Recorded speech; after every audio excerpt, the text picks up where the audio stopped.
Hoy está con nosotros el sacerdote jesuita Alberto Sims, que acaba de publicar un libro de más de 500 páginas titulado Ser humano, ensayo de antropología cristológica, que es este libro. Nuestra más cordial bienvenida a nuestro distinguido invitado. Y vamos a desenvolver algunos puntos, porque bueno, aquí es muy vasto el temario, ¿no?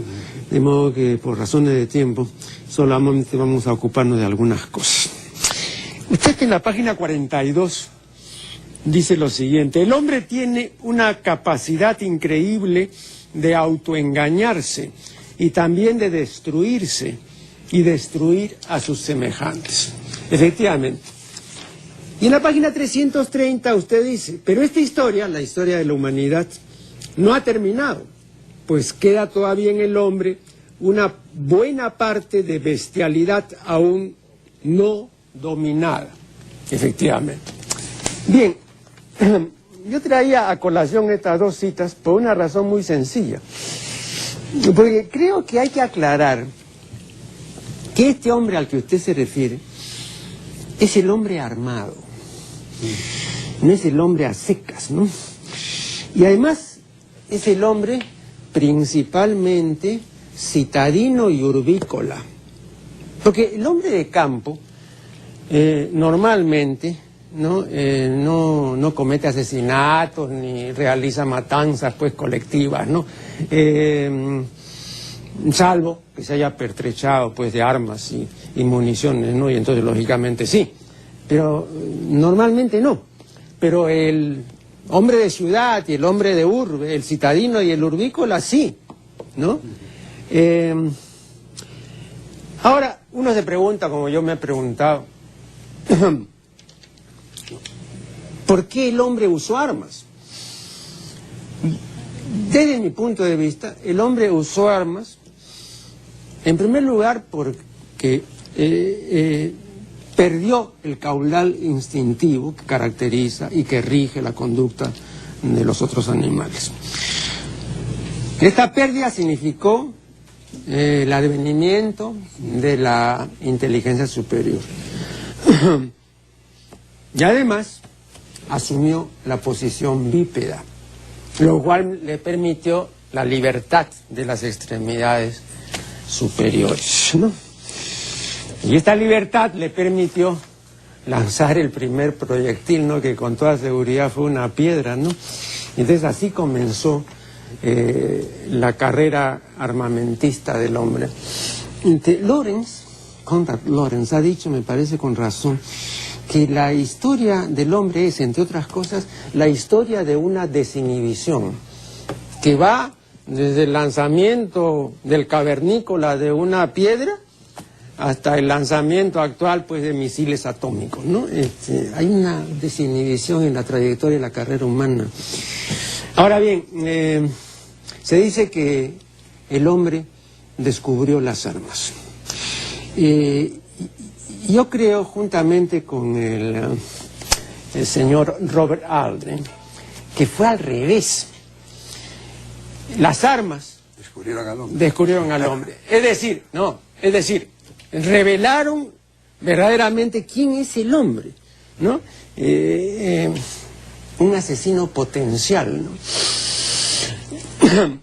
Usted convendrá conmigo en que el hombre sin armas, nuestra especie se habría extinguido, porque no tiene medios de supervivencia, porque hay otras especies más fuertes y más fieras, etcétera, se habría extinguido, ¿no? Entonces, nuestra especie hay que pensarla con armas.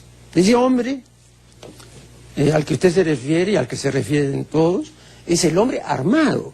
Eso en primer lugar para mí me parece muy importante. Y ahora, mi posición, ¿no?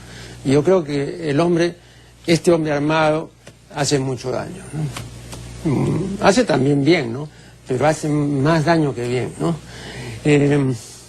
Cuando le preguntaron a Saramago, al Premio Nobel de Literatura, ¿no?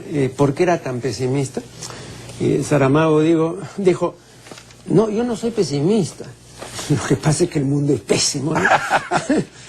Ahora, yo presumo que mi ilustre invitado no comparte necesariamente mis opiniones, ¿no? De modo que yo le cedo la palabra para que nos exponga las suyas.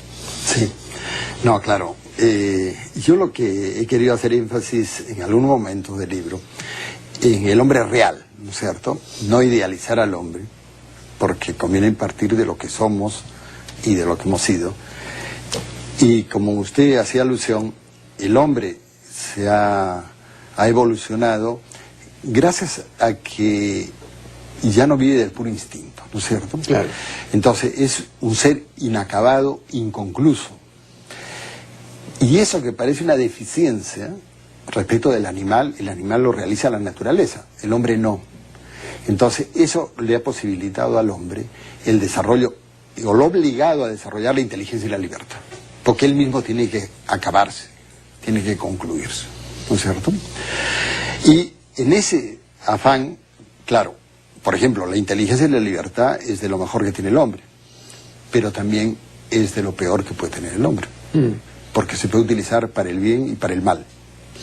De hecho, yo creo que estamos en un punto todavía no muy desarrollado de lo que yo sí quiero tratar más en el libro, que es lo propiamente humano, ¿no? Porque el nombre del libro, ser humano, va en dos sentidos, ¿no es cierto?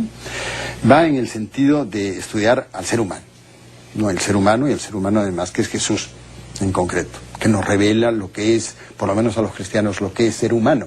Claro. Y el segundo sentido de ser humano es cómo realmente nos comportamos como humanos, ¿no es cierto? El sentido mejor de la palabra.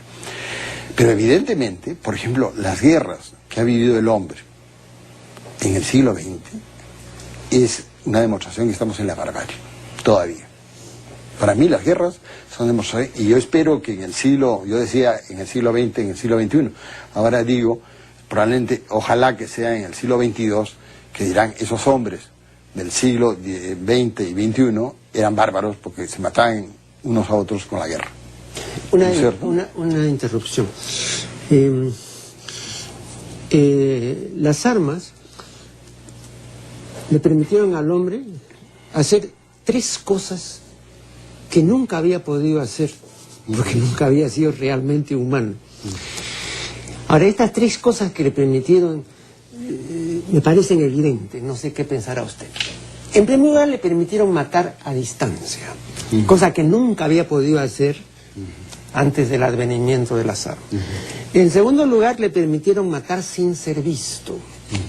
Y en tercer lugar, que me parece la consecuencia más terrible, le permitieron matar con impunidad emocional. El asesino que tira un misil de un continente a otro no vive las terribles consecuencias, como aprieta un botón y vuela a 100.000 personas. Eso que puede hacer el hombre con las armas apretando un botón, ¿no? Podría tener un posible correctivo o una posible contención si el animal humano tuviese un mecanismo o tuviese un sistema de control automático, ¿no es cierto? Pero perdido el instinto, que sí es automático, la inteligencia superior puede ser mucho más plástica y maleable y todo, pero no es rígida. Entonces, ¿de qué depende? De la voluntad, de la razón, de la reflexión, no hagas esto, todo eso es muy lento. Ahí hay un problema real, ¿no? Ya en la constitución misma del ser humano, ¿no? O sea, no puede, digamos, tener esta